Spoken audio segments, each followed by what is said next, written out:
Peggy Noonan, I want to start on something Hillary Clinton said recently, some remarks that have gotten her into trouble. We played them at the top of the show, in which she said she wanted to be grossly generalistic, but that some Trump supporters fall into what she called the basket of deplorables: sexist, homophobic, xenophobic, Islamophobic.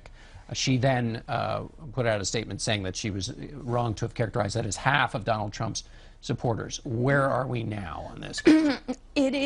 She used memorable language, basket of deplorables, an original and perhaps startling phrase, but it was memorable, therefore it will be memorable as a gaffe. It was a mistake. You don't write off, in moral and ethical terms, half of the supporters of the person you're running against, meaning 1/4 of the voters in the United States, as such nefarious and rather wicked people. She did walk it back. She said she shouldn't have said half, but I think at the end of the day it was the kind of divisive and embittering language that will harken back to two other gaffes. One is Mitt Romney's 47%. The other is Barack Obama's bitter clingers. So, Jamelle, the question here is, Hillary Clinton, on the one hand, talks about better, stronger together. So her unity has been her message. It's on her plane, for goodness sakes. Right. On the other hand, she gave a speech, not a gaffe, but a full speech about the connection of Donald Trump to the alt-right. Right.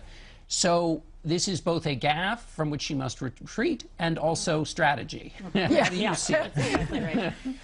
I'm inclined to see it as strategy and not so much as a gaffe, because when I heard the remark, my first question was, well, is this true, right? Regardless of how it sounds, what it looks like, what is the case about Donald Trump supporters?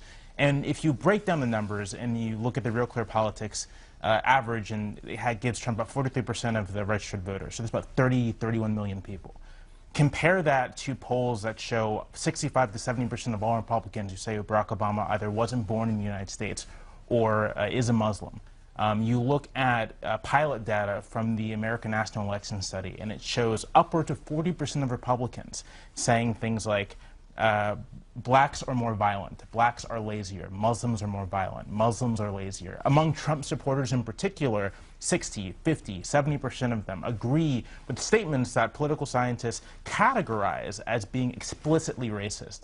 So I'm looking at Clinton's statement, and half, which is about 31 million people again, doesn't really seem that out of bounds. 40 to 50% of Republicans, I would say, looking at the full spectrum of data, agree with beliefs that we would categorize as explicitly prejudiced. So regardless of whether or not Clinton needs to walk it back or not, I think she's being correct and accurate.